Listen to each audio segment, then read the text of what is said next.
no Apocalipse 20. Nós vamos meditar na palavra de Deus.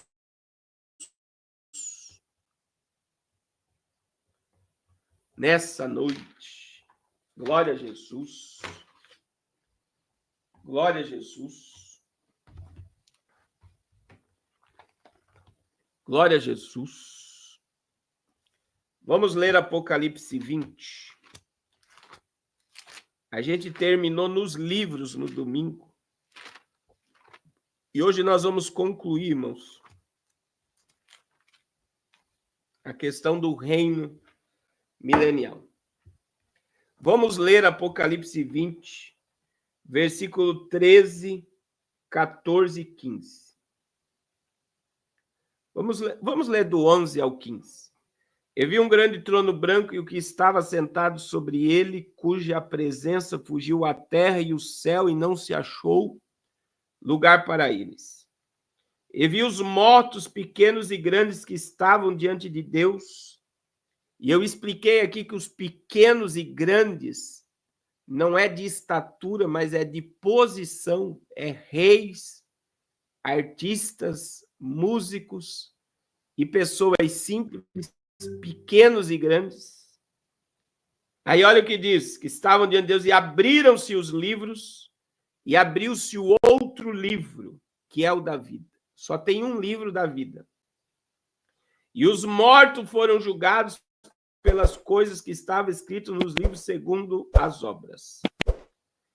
E olha só o verso 13, 14 e 15. E deu o mar, os mortos, as nações, né, que nele havia, e a morte e o inferno deram os mortos que nele havia, e foram julgados cada um segundo as suas obras. E a morte e o inferno foram lançados no lago de fogo. Esta é a segunda morte. E aquele que não foi achado escrito no livro da vida foi lançado no lago de fogo. Irmãos, Deus abençoe irmã Vanúzia pela sua colaboração. Veja que a Bíblia destaca sobre a segunda morte.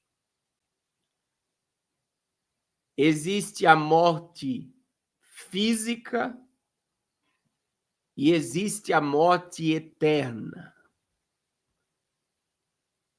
Que bom se a nossa morte, a morte simplesmente fosse somente a física, né? Por exemplo, Romanos, capítulo de número 6, verso 23. O que diz? Romanos 6, 23, o salário do pecado é a morte. E não é uma morte física, meu irmão. O salário do pecado não é a morte física.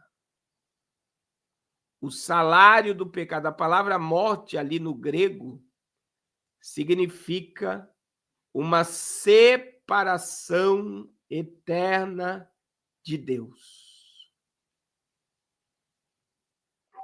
A morte de Romanos 6, 23 é uma separação eterna de Deus.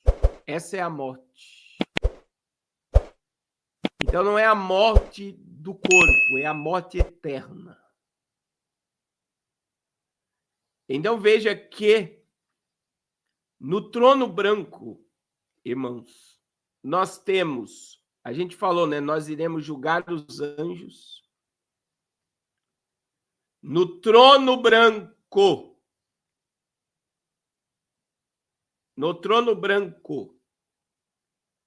nós iremos ver toda a população do milênio sendo separada. A divisão dos bodes e das ovelhas de Mateus 25 acontece no trono branco.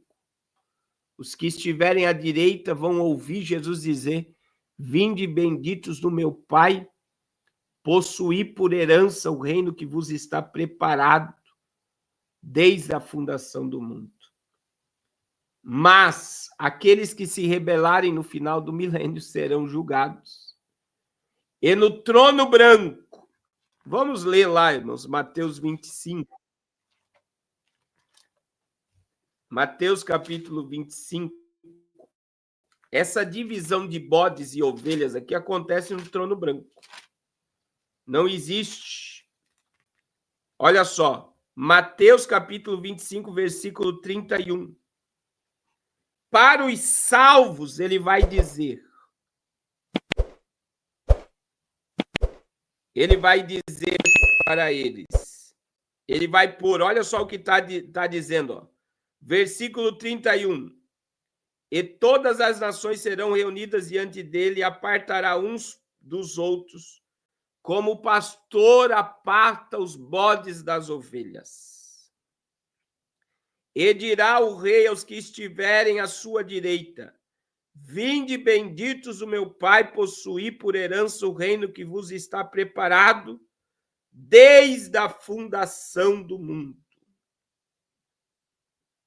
Agora veja, irmãos, os que estiverem à esquerda, que são reconhecidos como bodes, olha o que ele vai dizer no versículo 41. Então dirá também aos que estiverem à sua esquerda: apartai-vos de mim, malditos, para o fogo eterno, preparado para o diabo e os seus anjos. Essa daqui é a população do milênio, os que permaneceram no governo de Cristo. Eles entram no estado eterno, na Nova Jerusalém. E os que se rebelaram com o diabo serão lançados no lago, fogo eterno, preparado para o diabo e os seus anjos. Mas vai acontecer algo no trono branco, irmãos, que é a manifestação lá do Apocalipse 20. Vamos lá para o Apocalipse 20 novamente. A manifestação do versículo 13. E deu mar os mortos, isso quer dizer as nações, e o que nele havia. E a morte e o inferno deram os mortos que nele havia, e foram julgados cada um segundo as suas obras. Então nós temos um lugar na Bíblia que a gente chama de inferno hoje, né? Que ele tem vários nomes, né? Tem sepultura, Hades, Tártaro e Seol. São 4 nomes. Sepultura, Hades, Tártaro e Seol é o mesmo lugar.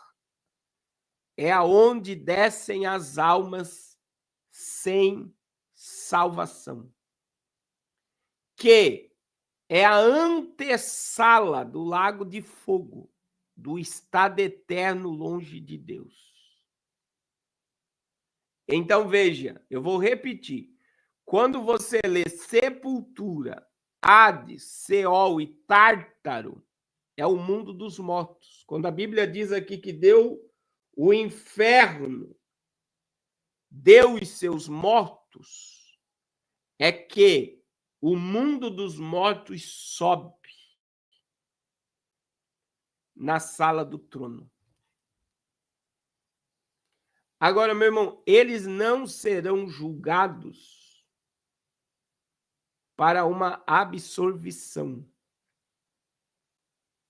Eles serão julgados para o estado eterno longe de Deus. Meu Deus, é muito forte isso aqui, né? Por exemplo, uma pessoa que cometeu um crime foi pega em flagrante. Tem como ela ser absolvida se ela foi pega em flagrante e ela confessar que cometeu crime?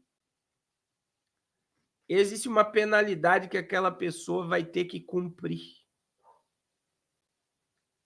Por quê? Porque ela cometeu um delito, ela foi contra as leis e existe uma pena. Se for numa prisão, se ela for antecedentes criminais, não tiver antecedentes criminais e tiver um bom comportamento, a pena dela pode ser reduzida por bons comportamentos e por nunca ter sido condenado. Mas existe aqueles... Olha só, irmãos. Existem aqueles que cometem o crime, são perdoados e voltam e continuam cometendo o crime. E esses a pena aumenta. Então, se eles tinham, por exemplo, a condicional de ir para o semiaberto, se ele for preso de novo, ele não vai ter mais essa liberdade. Por quê? Porque ele, além de ter sido perdoado, absolvido, ou até cumprido a sua pena e voltado para fora, ele vai e volta a cometer o crime novamente. E então a pena é maior ainda. A pena é maior ainda para aquele que volta a cometer crimes. Pastor Carlos, por que eu estou falando isso? Por que o senhor está falando isso? Porque, irmãos, as pessoas que estão no mundo dos mortos, elas já estão numa pré-condenação, que antecede a condenação eterna. Mas elas não têm mais como ser absolvidas e sair daquele lugar. Elas já sabem que elas permanecerão eternamente separadas de Deus.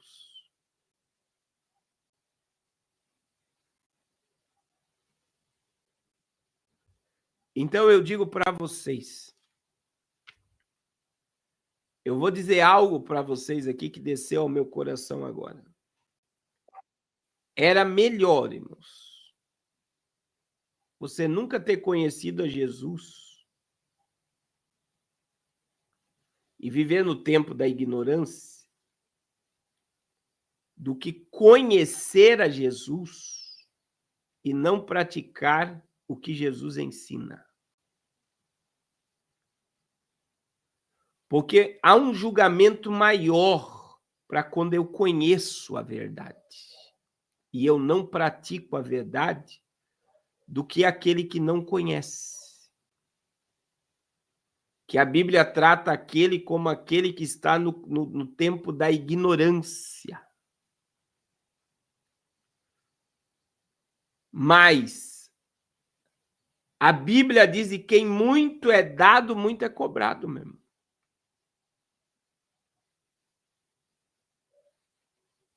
É pesado uma fala dessa, mas é verdade.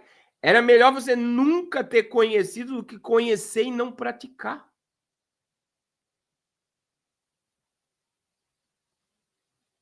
Do que você conhecer e flertar com o pecado, flertar com a graça.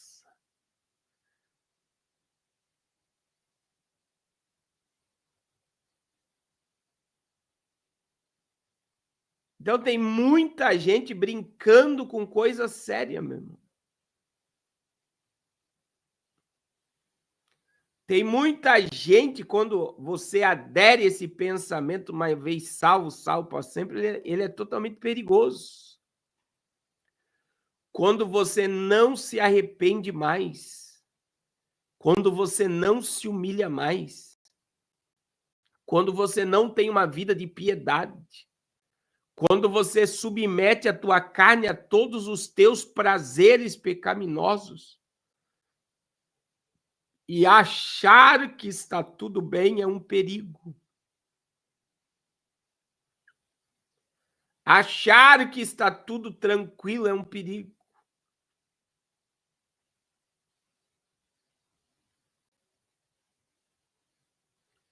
Então tem muita gente brincando com coisa séria, meu irmão. Para quem muito é dado, muito é cobrado. É algo que eu digo, irmãos. O meu maior patrimônio, como pastor, como pregador, como pai, como esposo, o meu maior patrimônio é a minha consciência. É a minha consciência. Eu luto para viver o que eu prego. Eu me alegro, irmãos, quando eu vou num culto com a missionária Raquel e eu vejo a minha esposa chorando e falando em línguas, me ouvindo pregar. Porque o meu maior testemunho não é as pessoas que estão ali, é a minha mulher que me conhece, que dorme comigo na cama, que come comigo na mesa. Ela sabe o marido que ela tem. E eu regozijo, meu irmão, quando eu estou pregando e a minha mulher está falando em línguas e glorificando. Muitas vezes não tem ninguém glorificando, mas ela está exaltando Jesus, porque ela sabe que o que eu estou pregando é verdade, porque eu luto para viver aquilo que eu prego. Eu luto para obedecer a palavra de Deus. E eu quero dizer a todos os irmãos, tem muita gente vivendo um cristianismo sem Cristo. Tem muita gente vivendo um evangelho de fachada. Um evangelho sem comprometimento. Um evangelho sem santidade. Um evangelho sem compromisso. Um evangelho sem separação do pecado e do mundo. E é este evangelho, meu irmão, que está colocando todo mundo para fora do céu, em vez de estar levando as pessoas ao céu. E eu não me canso de dizer que nós chegamos nesse triste momento, é um triste momento do cristianismo, que nós estamos tendo que evangelizar crentes. Porque tem muito crente, meu irmão, que não sabe o que é vida eterna. Que não sabe o que é eternidade. Que não sabe o que é vida com Deus. Ontem ainda eu estava dando um estudo para adolescentes, eu fiquei chocado, meu irmão. Eu fiquei chocado. Porque eu perguntei para os adolescentes, vocês sabem o que é sodomia? E ninguém me soube responder o que é sodomia. É o texto de 1 Coríntios, capítulo 6, versículo 10, 9 e 10, né? Que o apóstolo Paulo diz que nenhum sodomita entrará no reino de Deus. E os adolescentes não sabiam o que era sodomia. E sodomia, meu irmão, é você achar que é normal 2 homens serem um casal e 2 mulheres serem um casal. Então, quer dizer, os adolescentes estão na escola vendo isso a todo momento, estão na rua, estão na faculdade, estão na internet, e muitos dos nossos jovens e adolescentes acham a coisa mais natural do mundo um casal de homens e um casal de mulher hoje. Agora, o problema, sabe qual é, meu irmão? Não está no pastor da igreja apenas, de não ensinar, de não falar. O problema é dos pais também. O problema é dos pais que não ensinam, que não instruem, que não falam. Vocês estão entendendo? Olha o nível que nós estamos de cristianismo, meu irmão.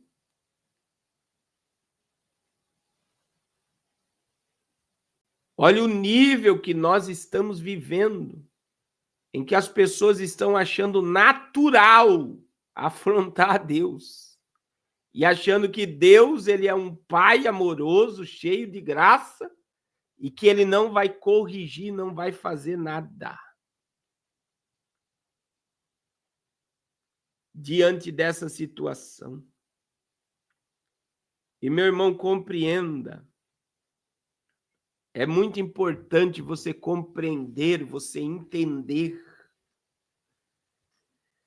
que ninguém que está no inferno, ninguém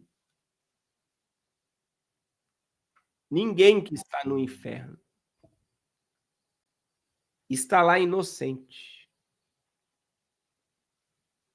Um dos textos mais fortes que eu gosto de falar sobre isso é o que está em Lucas capítulo 16 e o versículo 24, quando a Bíblia diz sobre a história de Rico e Lázaro.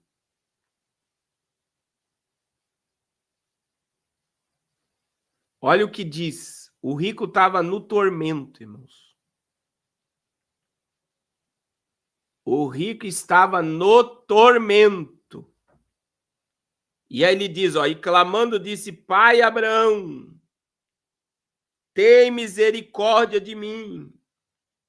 E mande que Lázaro que molhe na água a ponta do seu dedo e me refresque a língua, porque eu estou atormentado nessa chama.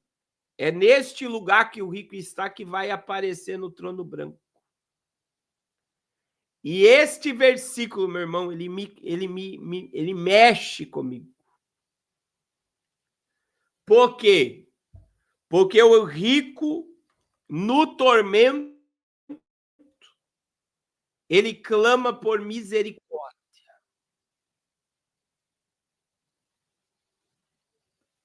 No tormento, ele clama pela misericórdia. Mas o que é o mais forte nesse texto, irmãos, é que ele não pede para sair do lugar que ele está. Está aqui no texto. Ele não diz, me tira daqui. Eu não quero ficar aqui. Eu não mereço estar aqui. Eu dava esmola. Eu ia para a sinagoga. Por que eu estou dizendo isso mesmo? Porque o verso 24, a parte A, ele chama Abraão de pai. Só chama Abraão de pai quem é judeu. E quando ele declara que Abraão é seu pai, ele está dizendo, eu conheço as 613 leis da Torá. Todo sábado eu estava dentro da sinagoga. Ele poderia dizer, me tira daqui. Mas ele não pediu para sair de lá, irmãos. Olha o que ele pediu. Ele disse, manda Lázaro molhar a ponta do seu dedo e me refrescar a língua, porque eu estou atormentado nessa chama. Atormentado nessa chama. Porque o rico não pediu para sair de lá? Porque ele não disse, me arranca daqui? Sabe por quê, meu irmão? É simples. O texto explica. Ele estava consciente no mundo dos mortos. Ele lembrou de Lázaro. Ele lembrou de Abraão. E ele lembrou dos seus 5 irmãos. Está lá no verso 28. Ele estava totalmente consciente. Pastor Carlos, o que isso quer dizer? Ele lembrou de todas as oportunidades que Deus deu a ele de se arrepender, de se humilhar, de mudar de vida. E ele nunca quis ouvir a voz de Deus. E por que ele não pediu para sair de lá? O que eu vou dizer aqui é forte, meu irmão. Porque ele não disse, me arranca daqui?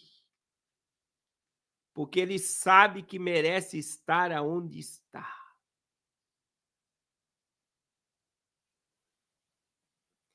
Ele sabia, como a irmã Zezene está dizendo, que ele jamais poderia sair dali porque ele merecia estar lá.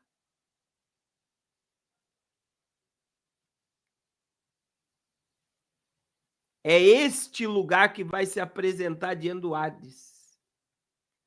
Só que existe algo maior, meu irmão, que nós precisamos dizer sobre o mundo dos mortos, que muita gente não quer acreditar, mas o salmista diz. O salmista declarou, né? Salmo 138, verso 7 a seguir. Olha o que o salmista diz.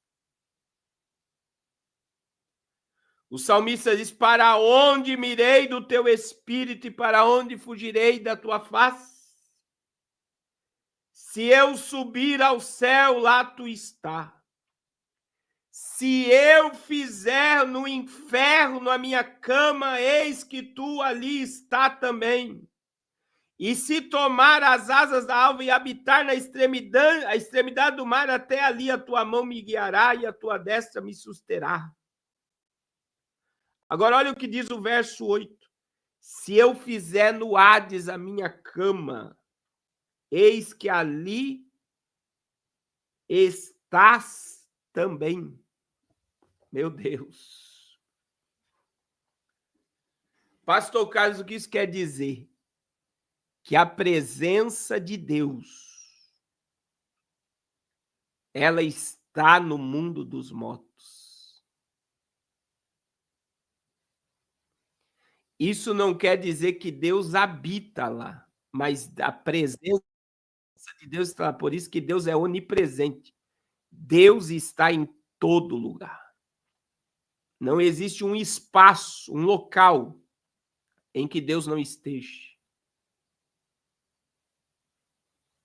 E a presença de Deus no mundo dos mortos, ela é tão poderosa, ela é tão forte, que ninguém que está lá tem coragem de pedir para sair de lá.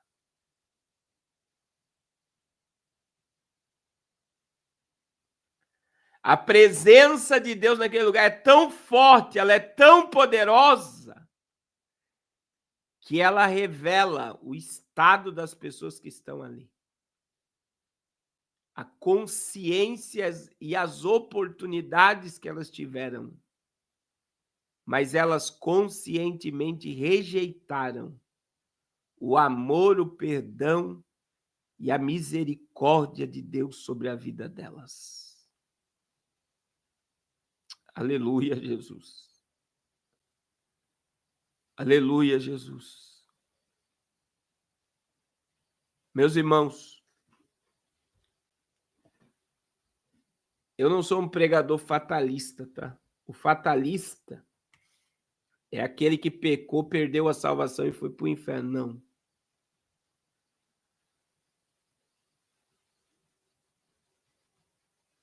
Mas eu vou dizer algo para vocês. Sem arrependimento,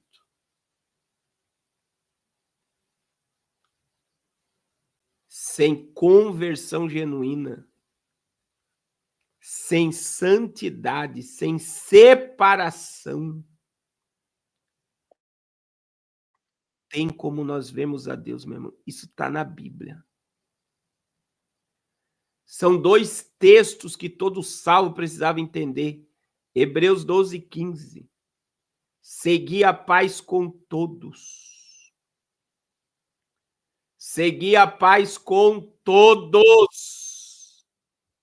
E a santificação, sem a qual ninguém verá a Deus. Então, veja bem, eu preciso seguir a paz com todos, eu preciso me separar, me santificar para ver a Deus.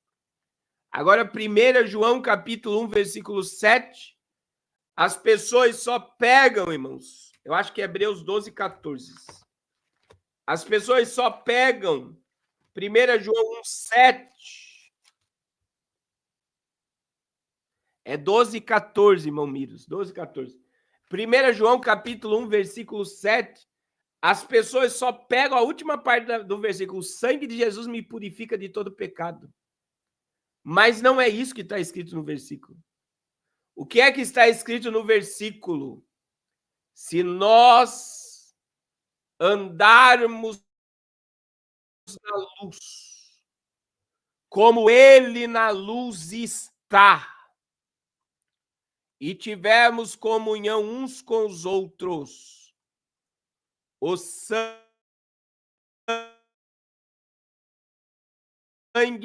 de Jesus, o sangue nos purifica purifica de todo pecado.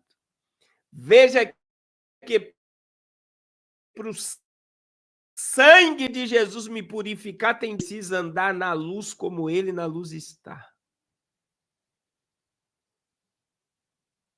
Eu preciso me aproximar da luz para o sangue de Jesus agir na minha vida. Segundo, eu preciso ter comunhão com as pessoas. Veja que Hebreus 12:14 diz: segui a paz com todos. Isso quer dizer, eu tenho que estar em paz com todos. 1 João 1,7. Se eu ando na luz como ele na luz está, eu tenho que ter comunhão com os meus irmãos, para o sangue de Jesus me purificar de todos os meus pecados. Veja que andar na luz e santificação é separação, meu irmão. E é algo que está ficando difícil. É algo que está ficando difícil. E por que está ficando difícil?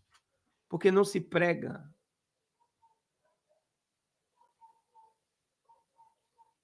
Não se fala mais sobre santidade. Não se fala mais em andar na luz. É por isso, não se fala mais sobre o inferno. Eu queria entender, meu irmão, como é que pode um pastor não pregar sobre o inferno? Como é que pode um pregador não pregar sobre o inferno? Se Jesus pregou mais sobre o inferno do que sobre o céu.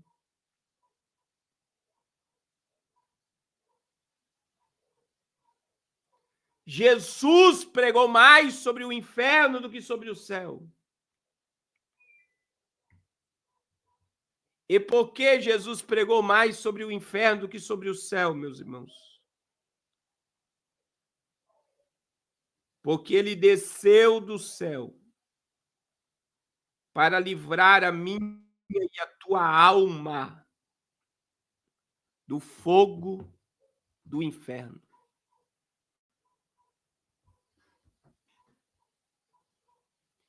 Irmãos, e eu vou dizer algo para vocês, né? O texto de Mateus, ele revela que no trono branco vai ter muito pastor, muito pregador, muito revelador.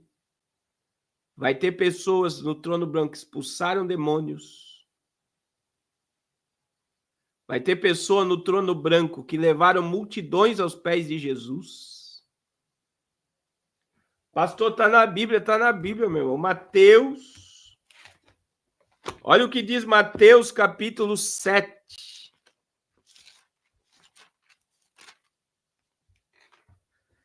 Mateus, capítulo de número 7, versículo 21 ao 23. Olha o que diz. Está na Bíblia. 21 diz assim, ó. Nem todo que me diz Senhor, Senhor entrará no reino dos céus, mas aquele que faz a vontade do meu Pai que está nos céus. Olha o que a Bíblia está dizendo. Nem todo aquele que me diz Senhor, Senhor entrará no reino, mas aquele que faz a vontade do meu Pai. Aí olha o que diz o 22 e 23. É porque tem muita gente, meu irmão, que valoriza mais o barulho do dom do que o caráter do homem de Deus. E tem muitas igrejas hoje que levam pregadores e cantores, não é pelo caráter, é pela rede social, é pela multidão que segue. Ah, não importa o que está fazendo, não importa os escândalos, não importa. O que importa é que traz a multidão. E olha o que diz o versículo 22 e 23. Muitos me dirão naquele dia: Senhor, Senhor, não profetizemos nós em teu nome? Em teu nome não expulsamos demônios? Em teu nome não fizemos muitas maravilhas? Olha o que Jesus vai dizer. Então lhes direi abertamente: nunca vos conheci. Apartai-vos de mim, vós que praticais a iniquidade. Olha o que o povo vai dizer. Expulsamos demônios. Fizemos maravilhas. Profetizamos. Eu nunca conheci. Eu não sei quem você é.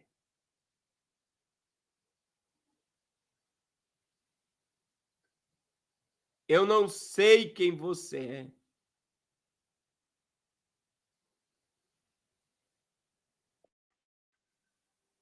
Eu não sei quem você é. Não é isso que o texto quer dizer de Hebreus e de João, não. Agora, olha o que a Bíblia está dizendo, irmãos. O que Jesus vai dizer abertamente: apartai-vos de mim. Apartai-vos de mim, vós que praticais a iniquidade. Aonde Jesus vai liberar essa palavra, meu irmão? É no trono branco. E isso me dá base para dizer que vai ter muito pregador. Misericórdia, Jesus. Vai ter muito pastor.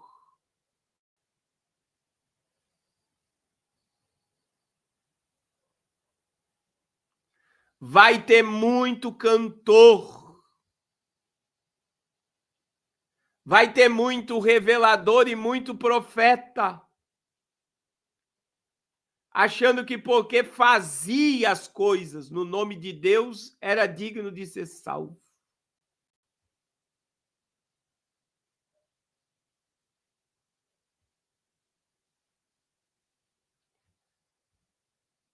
Irmãos, dom não salva ninguém.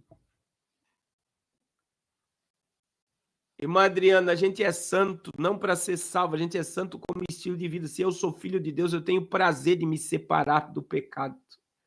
E eu tenho que entender a santidade não como uma obrigação, eu tenho que ser santo como estilo de vida. Santidade é estilo de vida, não tem nada de obrigação. Sede santos, porque eu, Senhor, sou santo. Sem a santificação, ninguém verá a Deus. Só que o povo está tão na carne, meu irmão, que as pessoas acham que é impossível ser santo. Ou se a pessoa vive santidade, se a pessoa ama obedecer a palavra de Deus, ama viver pelo poder da palavra, hoje ela é tida como quadrada, religiosa, santarrona demais, salgado. Por quê, meu irmão? Por que as pessoas dizem isso? Porque elas sabem que elas podem ser também e elas não querem se comprometer com o evangelho da santidade. Que triste, né, meu irmão? Oh, meu Deus abençoe Adriano Reis. Pastor, o que o senhor quer dizer com isso? O trono branco, ele vai trazer a todos do mundo dos mortos.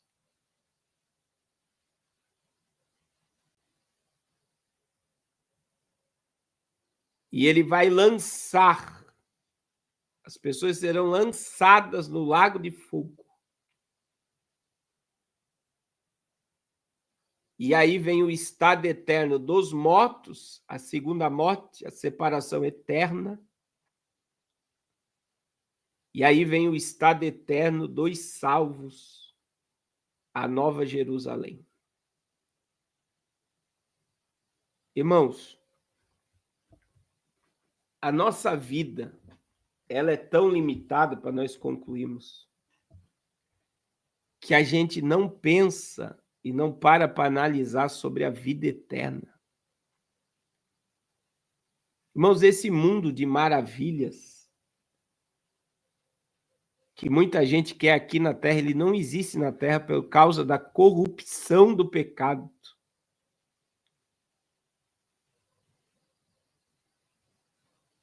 Não existe vida plena na Terra, numa totalidade. Eu vou dizer a realidade de hoje. Hoje você vence o problema financeiro, vem um problema familiar. Você vence o problema familiar, vem uma enfermidade. Você só tem vida plena obedecendo a palavra, separando-se do pecado, entendendo quem você é em Deus. Isso quer dizer que quando eu sei que eu sou filho de Deus, eu sou herdeiro de Deus, eu vou ser arrebatado, eu vou ser galardoado, eu vou participar das bodas do Cordeiro, eu vou descer com Cristo na batalha do Armagedon, eu vou implantar o governo de Cristo no milênio, eu vou estar ao lado de Jesus, sendo o júri do trono branco, e eu tenho o privilégio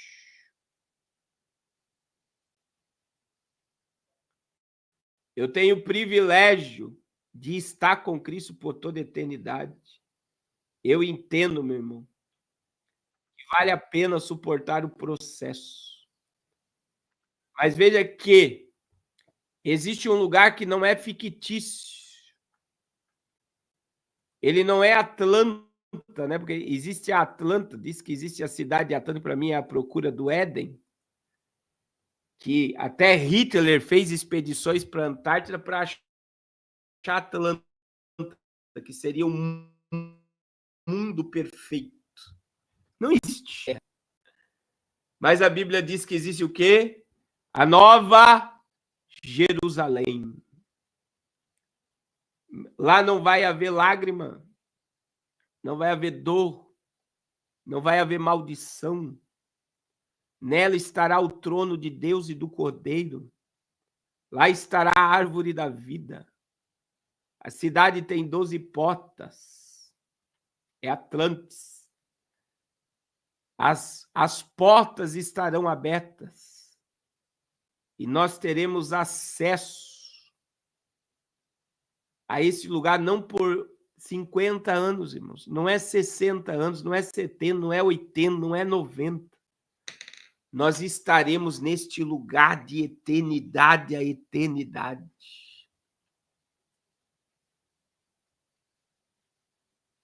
Só que as pessoas, elas acham que sofrimento é aqui hoje, as pessoas dizem que o inferno é aqui. As pessoas acham que tudo se resume à terra. Mas, meu irmão, Deus plantou em nós, está lá dentro de nós a eternidade. Eclesiastes capítulo 3, verso 11 e 12. Ele plantou a eternidade no homem. Eu sempre digo isso quando eu falo do inferno. Ninguém aceita a inexistência. O que é a inexistência? Ninguém aceita que acabou, morreu, acabou tudo. Ninguém aceita. Teve dia 2 agora, dia das almas. O que as pessoas vão fazer no cemitério? As pessoas vão lavar o túmulo, as pessoas vão levar flor no túmulo. Por que as pessoas fazem isso? Porque as pessoas acreditam que aquelas pessoas que estão lá sepultadas, elas continuam existindo. E ainda tem algumas que acreditam que aonde o morto está vendo ele. Então, estamos lá lavando o túmulo, colocando vela, colocando flor no túmulo, achando que aquela pessoa existe. Agora, o pensamento que aquela pessoa existe foi Deus que plantou dentro do coração do homem. E por que Deus colocou isso dentro do homem? Porque nenhum ser humano aceita a inexistência. Morreu, acabou. Agora a Bíblia é muito clara, meu irmão. Quando ela diz ao homem foi dado o direito de morrer uma só vez, vindo depois disso o juízo. Deus deu o direito do homem de uma morte apenas. E após a morte, aí a morte física, vem o juízo. Ou a pessoa vai passar uma eternidade ao lado de Deus, ou uma eternidade longe de Deus.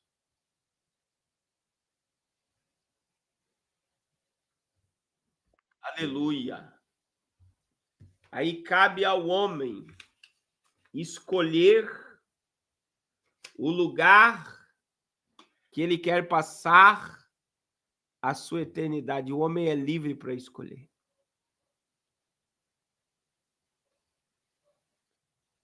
Glória a Deus. O mundo que agora existe, meu Antônio, ele está reservado para o fogo.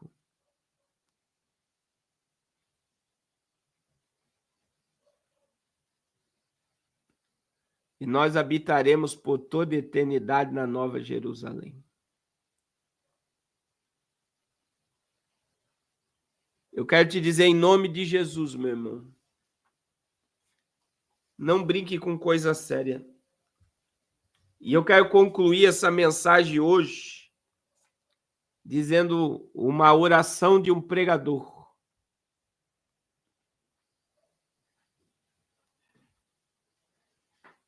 A oração do pregador, Eclesiastes, capítulo 3, versículo 11 e 12. Olha o que diz lá.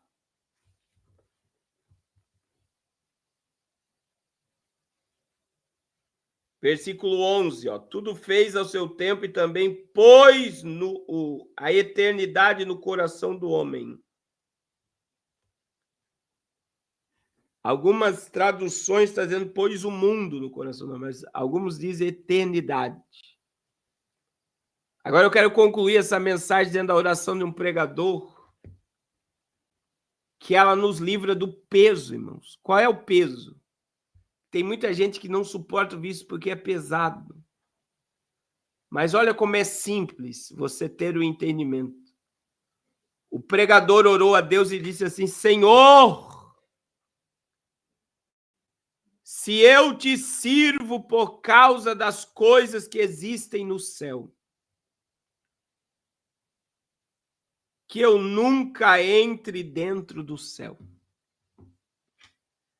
Aí o pregador continuou a oração e disse: Senhor, se eu te sirvo por causa por medo do inferno, que eu queime dentro do inferno por toda eternidade. Mas ele concluiu a oração dizendo: mas Senhor, se eu te sirvo por amor ao que Cristo fez por mim, que eu permaneça aos pés de Jesus para todo sempre. Olha como alivia, irmãos. Porque a oração do pregador ela é muito forte. Se eu te sirvo por interesse do céu, que eu nunca entre no céu. Se eu te sirvo por medo do inferno, que eu queime dentro dele por toda a eternidade. Mas se eu te sirvo por amor ao que Cristo fez por mim na cruz do Calvário, que eu permaneça aos pés de Cristo para todo sempre. Aleluia. Quando eu olho para a cruz, o medo vai embora. Quando eu olho para a cruz, eu sei que o meu lugar é na presença dele, não por 1 hora, 2 horas dentro de um templo. Quando eu olho para a cruz, eu sei que ele me quer ao lado dele por toda a eternidade. Aleluia. Aleluia.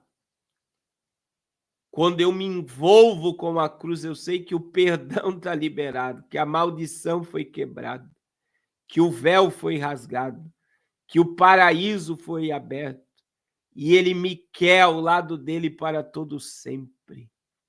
Então, o meu lugar é aonde? Não é por medo, meu irmão.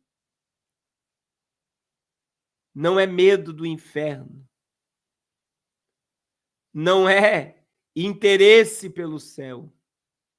É a vontade de estar a Cristo, aos pés de Cristo para todo sempre. Aleluia. Glória a Jesus. Glória a Jesus. Deixa eu orar pela sua vida, meu irmão. Eu ia terminar essa live mais cedo. Glória a Deus. Mas deixa eu orar por você agora. Amanhã nós temos culto no Zoom às 20 horas. Depois nós teremos mais uma live. Mas deixa eu orar, meu irmão. A Bíblia diz: aquele que confessa e deixa alcança misericórdia. Não há pecado que o sangue de Jesus não possa perdoar.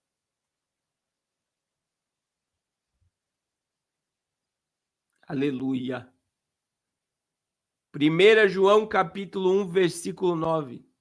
Se nós confessarmos os nossos pecados, ele é fiel e justo para perdoar os nossos pecados e nos purificar de toda injustiça. 1 João capítulo 2, versículo 1. Filhinhos, não pequeis. Não pequeis. Mas, porém, se vocês pecarem, vocês têm o advogado junto aos céus. Jesus Cristo, o justo. Aleluia. Glória ao nome de Jesus. Irmãos, vamos caminhar pelo caminho da santidade, do arrependimento, do quebrantamento. Se for para se desesperar, meu irmão, não se desespere pelo Apocalipse. Se desespere pela presença de Deus. Aleluia! Glória a Jesus. Se for para se desesperar, não se desespere pelo Apocalipse nem pelo inferno. Se desespere pela presença de Deus. Se desespere pela presença de Deus. Aleluia. Aleluia. Glória a Deus. Não suporte viver sem a presença de Deus na sua vida. Amém. Deixa eu orar por você. Eu não sei, meu irmão, se tem alguém para Jesus aqui nessa noite. Alguém que está distanciado, afastado, alguém que não aceitou Jesus ainda. Há uma oportunidade para você agora de se reconciliar com Jesus, se entregar a Jesus. Tem alguém para Cristo? Diga: eu quero, e nós iremos orar por você. Diga: eu quero, e nós vamos orar por você. Agora. Jesus te trouxe para essa live porque ele quer te salvar. Glória a Jesus. Glória a Jesus. Glória a Jesus. Tem alguém para Cristo? Aleluia. Se não tem, irmãos, deixa eu orar por vocês. Feche seus olhos agora. Senhor, muito obrigado por essa série de mensagens, Senhor, sobre o milênio. Eu tenho certeza que o teu Espírito falou conosco, que a tua palavra, Senhor, está nos limpando, nos regenerando, nos purificando. A oração sacerdotal, o Senhor Jesus orou e disse: Pai santo e justo, santifica-os na verdade, a tua palavra é a verdade. Senhor, que a tua palavra venha, Pai, nos regenerar, nos limpar, nos santificar, nos encher de fé, porque eu creio, Senhor. Eu creio que eu prego e que eu falo para a igreja que será arrebatada, para a igreja que será galardoada. Eu prego para a igreja que vai sentar com Abraão, Isaque e Jacó nas boldas do Cordeiro. Eu prego para a igreja que vai descer na batalha do Armagedon. Eu tenho certeza, Pai, que é nós, a tua igreja, que vamos governar com Cristo no milênio, que estaremos ao lado de Jesus no trono branco e habitaremos para todo sempre na Nova Jerusalém. Que essa esperança esteja viva no coração dos teus filhos e que caia por terra, Senhor, toda a intenção do maligno contra a nossa vida, contra a nossa fé, que todo vento de doutrina, que toda heresia, que todo veneno, que tudo aquilo que vem para nos enfraquecer e nos distanciar da tua palavra, que caia por terra na nossa vida, Senhor. Em nome de Jesus.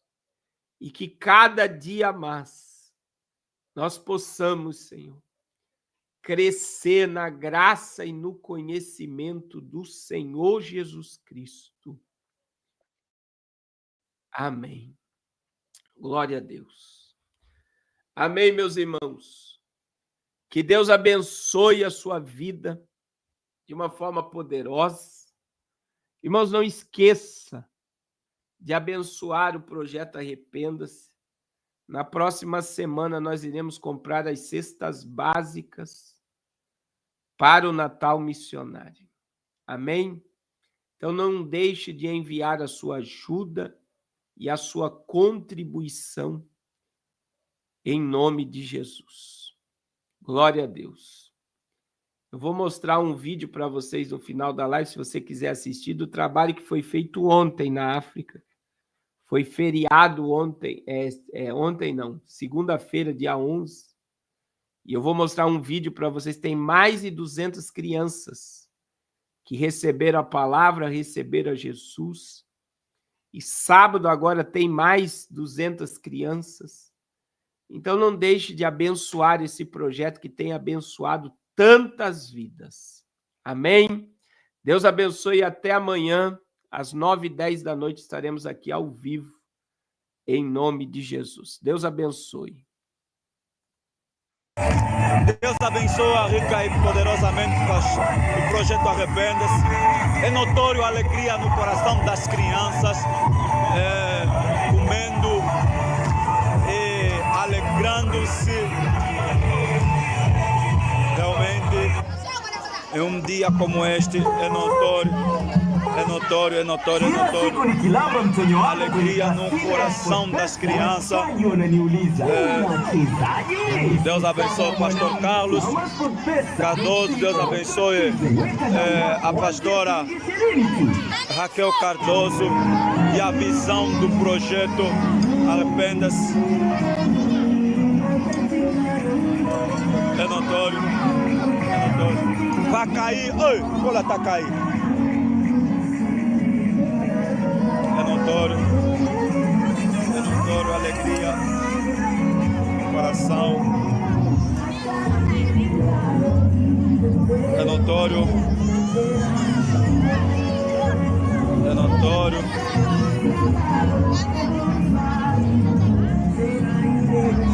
Sopa Solidária, patrocinado pela Visão Arrepende-se, Projeto Arrepende-se, Ministério Monte das Oliveiras, em um feriado, 11 de novembro, que é o dia que celebramos o dia da independência de Angola. Estamos com todas as crianças da igreja e do bairro.